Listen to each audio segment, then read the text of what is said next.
Hey everybody, Jake here from Bearded Gear, and I cut off most of my beard. So yeah, I got itchy. I was on vacation and in and out of chlorine like crazy, and my beard was getting kind of crazy. I'd been thinking about trimming it anyways, and I mean it's not all gone, but I cut off most of it. I was hoping to get a haircut like right at the same time, but I couldn't schedule that until Monday. Anyway, my hair's gonna get shorter too soon, but in the meantime, I have a little less beard than usual, so that might be weird to look at. Anywho, we're gonna do an unboxing real quick.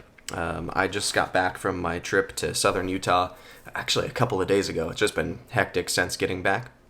And so I've got a stack of boxes to open. I'm only going to open a couple today. I'm saving a couple for tomorrow when I've got more time because I've got some reviews to shoot as well. But this is the one that I'm probably most excited to open. This is a Serge Panchenko knife. And it's one that he had OEM'd through Real Steel. And I don't know like when the last time he had an OEM knife was that wasn't like a licensed design, but this one's actually his. He sold just through his own site. Yeah, I happened to see it like the day that they dropped that he had them, and I saw his post about it, and I pulled the trigger because I was real curious to see what that was like. So let's go ahead and bust into it. I forget the name off the top of my head. I feel bad. Oh, this was not the right kind of envelope to cut open that way. Dang it. Oh. It's gross. There's like a bunch of fluff. Hold on.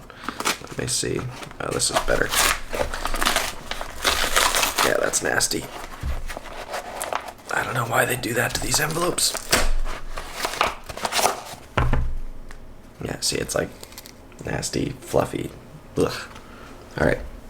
That's out of the way. Get some of that off of the box here. So, Serge Knife Co. Very cool. SergeKnives.com.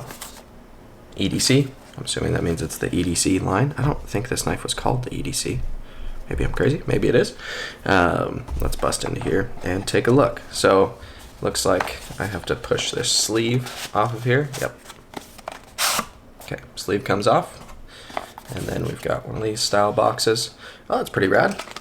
Comes with a couple of Torx tools in there with it, and they seem like they're actual decent Torx tools, a T8 and a T6, so I'm assuming that's going to be the hardware that's on this guy.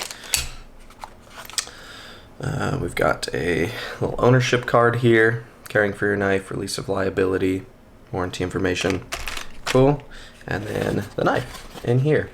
So, I believe it's titanium frames, and then I think it's an N690 blade. Yeah, so titanium frames over, so it's titanium liners, titanium scales over what I'm assuming is also a titanium liner. Maybe those are steel liners. I'm not positive. I'm hoping this whole access is going to work for middle finger flipping. I can't think off the top of my head of any Real Steel knives that I've personally owned. I know I've handled a couple like at shows and stuff. But yeah, this made me curious in a couple of ways because I've always liked Serge Panchenko's knife design language. The only knife of his that I think I've actually owned was the Boker Lancer, and I've had two of them. I got one right when I kind of started going down the like hobby rabbit hole of like collecting knives and just watching a ton of Blade HQ videos and stuff a few years ago. And then I ended up selling it, ended up finding another one for a good deal, but it was in D2 and G10, and ended up letting it go a second time. I'm not super interested in that knife anymore. But at the time, I thought it was really cool.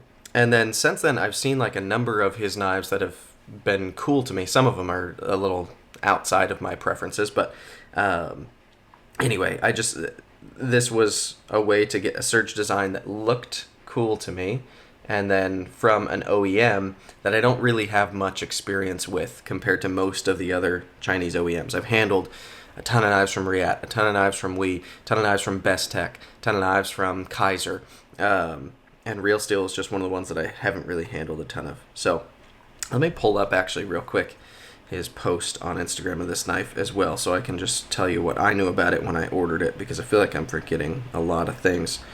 Serge Knives, here we go. Here it is.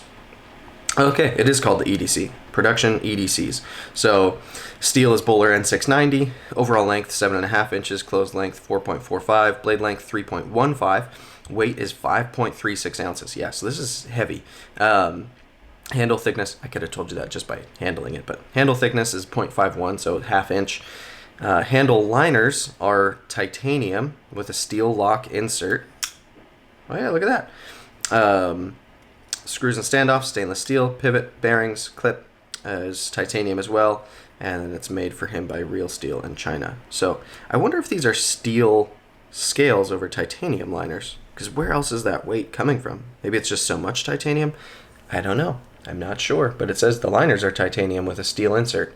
It does look really cool, this whole just super minimalist, like very gray what's that word I'm looking for, where it's all one color? Monochrome? Anyway, let's see how middle finger flicks. Oh, missed. Oh, okay, yeah, that's not bad. Blade profile is interesting. It's a pretty short, flat grind, kind of a saber grind going on. So I imagine, yeah, it's not super thin behind the edge, not stupid thick, but it's a little thicker. Serge Knife Co. N690 042. So apparently they're numbered. I got number 42. That's kind of cool. Relatively low number. That feels nice, actually. Disengaging the lock because of this cutout is stupid easy. Just reaching in there. Bada bing, bada boom. Pretty shutty. Drop shutty, I should say. Oh, yeah. Look at that. See how it thumb flicks. Okay. Thumb flicks. You got to kind of watch out for the frame a little bit because you're using this window. And there's a corner of the frame there, but it works. Just kind of push forward like you normally would. It happens. Yeah, this feels decent in hand. It's chunky. It's definitely a real chunky feeling knife, especially I think because it's like this stacked metal construction. You got liners and then you got metal scales. I'm still not positive whether these are titanium or steel. I feel like they're titanium because they look the same as the liners, but maybe they're just stonewashed to the same finish. I don't know. It's just so heavy. It doesn't feel like insanely heavy, but 5 ounces for a knife with a 3.15 inch blade, something like that. That's not it's not exactly lightweight. But yeah, the grind feels robust. I'm sure a lot of this weight is actually coming from the blade with it being such a short grind. You've got a lot of material left there. But interesting blade profile. I like the look of it. Kind of a clip point, I guess, would be what I'd call that. I don't know. You tell me if you think I'm an idiot for that. But I like that it's a hole for deployment. Holes over studs, not mean. Yeah, this is good. I like that. Okay, so yeah, this was, I think, $200 is what I paid for a Serge knife. A designer like him, I feel like generally his knives seem to come at a little bit of a premium to me. N690, I'll be honest, is not an exciting steal at $200. I've certainly gotten much better steals in my opinion for the same amount of money, but N690 is not terrible either. And yeah, I think this may be one of his first times using Real Steel. I could be wrong there. Maybe he's used them for stuff before, but yeah, I'm interested to see how this knife holds up and carry and use, and it's a cool looking knife. I dig the profile. I think it looks nice. I love how monochrome it is. The fact that everything is this kind of like just matching real similar finish on the scales, and then the blade is stonewashed. You've got satin hardware, which gives it just a little bit of a kind of pop of shine. But yeah, interesting knife. All right, so it's out of the box. It's here. I guess that's it for today. The action is nice. Feels good. There's no jimping anywhere. I love that. Yeah, expect to see a full review on this pretty soon. I'll be carrying it and using it quite a bit more, and then we'll see where it goes from there. Thanks, guys. See you on the next one.